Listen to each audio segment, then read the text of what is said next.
Last season was a breakthrough for the Detroit Pistons. They jumped 30 wins, and Cade Cunningham made the All-Star team.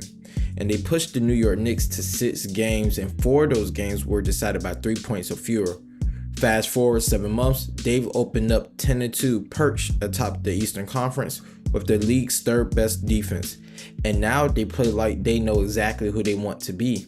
The headlines for Detroit are obvious. You have Cade Cunningham engineering everything, Jalen Durant evolving to a two-way lob threat, Azor, the Thompson twin, being one of, if not the best perimeter defender on the wing in the league. You have Ron Holland rounding out into a good rotation player, with Duncan Robinson adding some movement scoring.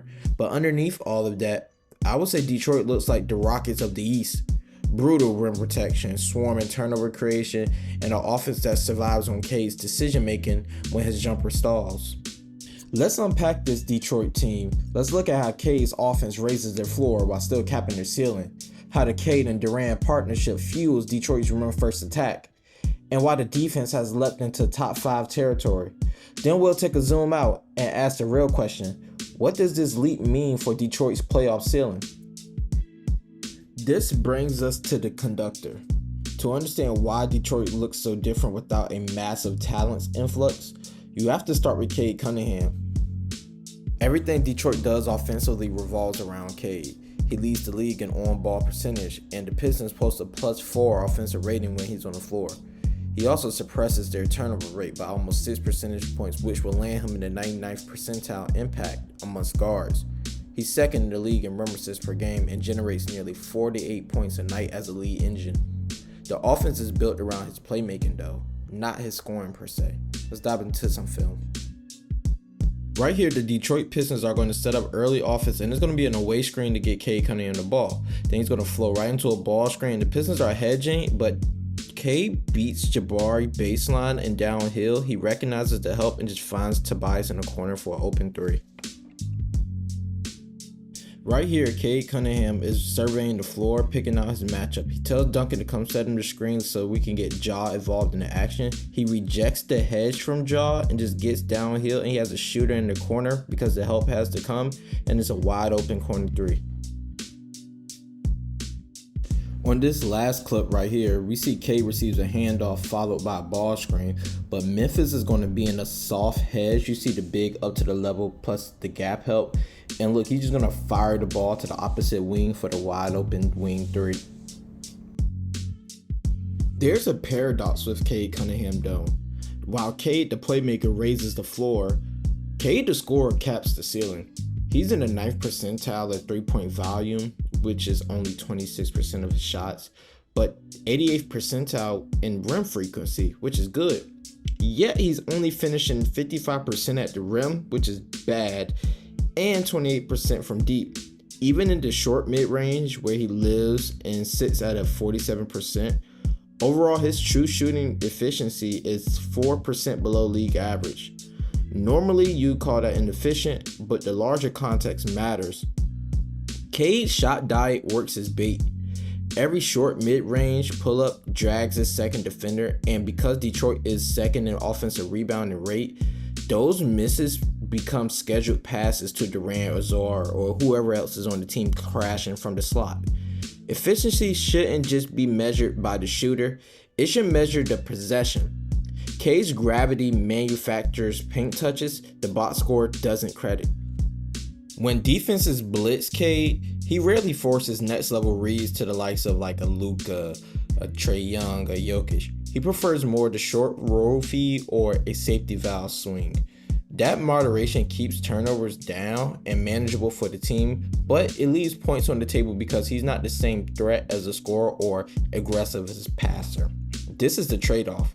The Pistons gain structure, but they lose some fireworks. On this sideline out of bounds play here, the Pistons are going to flow into some touch action, which works as a 77 for them, and Javonte Green flows into the short roll, corner look, open 3.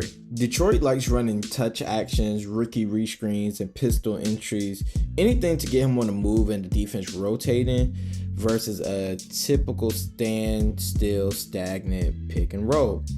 His misses are now a part of the offense. Until his own scoring catches up, Cade remains the floor raiser whose playmaking props up everyone else, even while his shooting limits the ceiling. Cade's brain drives the offense, but a big part of the structure working is the rim-running athletic big Jalen Duren. So let's zoom in on their partnership. While the Pistons may be 14th in raw offensive efficiency, when Cade and Durant are on the floor, the team is a +5 offense, and is spearheaded by this rim-first identity these two engineer. When the two are on the floor together, the Pistons overall rebound 36% of their misses, and their shot profile spikes as well, with 40% nearly of their shots being at the rim.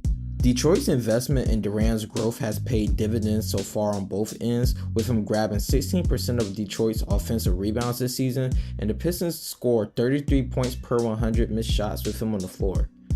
But the ceiling questions remain. Against switches, Durant isn't yet a mismatch killer, so the next step for that is him to be able to seal his man or mismatches and consistently beat those matchups. The offense is controlled chaos. Cade raises the floor, Durant supplies rim gravity, but Detroit wins games because their defense suffocates people. Let's break down how their aggression turns offenses inside out. If the offense is controlled chaos, the defense is relentless structure. Detroit owns the league's best effective field goal percentage, ranks 3rd in defensive rating, and turns opponents over on nearly 17% of possessions. They're basically Houston's identity in a way, but with even tighter rim protection and aggression. Some notable defensive markers for this team would be first, them ranking 2nd in the half-court defense, only allowing 89 points per 100, and then you pair that with them being 1st in opponent rim field goal percentage and 6th in rim frequency allowed. This is the basis of an elite defense. Against spread pick and roll, their base is some form of a hedge usually, leaning into that aggressive personality. Azor or Ron Holland usually are chesting the ball handler into the screen, while Jalen Duren or Isaiah Stewart show high enough to erase pull-ups or even sometimes push ball handlers backwards, potentially even forcing a turnover by a panic pass. They try to stay connected to shooters, but always primarily focus on protecting the rim. Detroit is just allowing only just 0.8 points per possession against ball handlers, which will rank them in the 97th percentile as far as pick and roll defense. And you cannot mention Detroit's defense without mentioning their best defender, who is also simultaneously the best wing defender in the NBA, Azor Thompson. Whether you want on-ball dominance, off-ball dominance, positional dominance, whether you're scaling up 1 through 4, and some small ball 5s as well. Azor can do it all, and he's a treat to watch because his defense not only helps the defense, but it also helps their offense. This modern expression of Detroit's defensive lineage, from the Bad Boys Pistons to the 2004 Precision that won the championship, now retooled for pace and space. Let's take a look back though and see what this means for their playoff outlook. Detroit sits 10-2 with the top 3 defense and a clear identity of Cade orchestrating the offense, Durant the wings flooding the paint, and the defense surviving on aggression. But what does this mean come playoff time? In the short term, this profile screams second round caliber. They already reached the postseason last year. Now they have continuity plus internal leads from Azor, Ron Holland, Jalen Duren, and a healthy Jalen Ivey to offload some creation in the coming months. Some swing factors that can boost their ceiling is a scoring bump, even marginal from the rim or from 3, can really improve and nudge his offense towards top 10. Durant becoming better at punishing switches down low in the post. Jaden Ivey's return should give him another slasher and potential secondary creation. If his 3-point value holds and he attacks closeout, Detroit definitely has this third layer of offense that it needs. If I'm game planning versus this team in the playoffs, defensively, I want to see how their offense holds versus switches, where they can't generate a clear mismatch and an easy bucket, forcing Durant to make some advanced reads or be a self-creator versus a play finisher. Offensively, I'm trying to find ways to get this team closing out and attacking them downhill so I can get second chance opportunities on the glass with them not being a great defensive rebounding team. And also, this team fouls a lot. So if I can beat them at the line and get second chance opportunities and get people in foul trouble, I feel that would put a great dent in their team. And I want to see how they handle that offensively come playoff time and defensively. Last spring's playoffs was a hint. This fall is the blueprint. Detroit's offense is purposeful.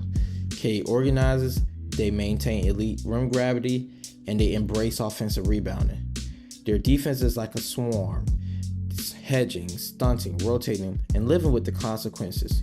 They're doing it with structure and internal growth, not just star scoring. If the whistle stays neutral and the offense keeps evolving, this isn't another step. It's the start of a window, and the Pistons are on schedule. Thanks for watching. For more Film First breakdowns, hit subscribe, drop a comment. What's one adjustment that turns Detroit from contender into a favorite in the Eastern Conference? See you in the next one.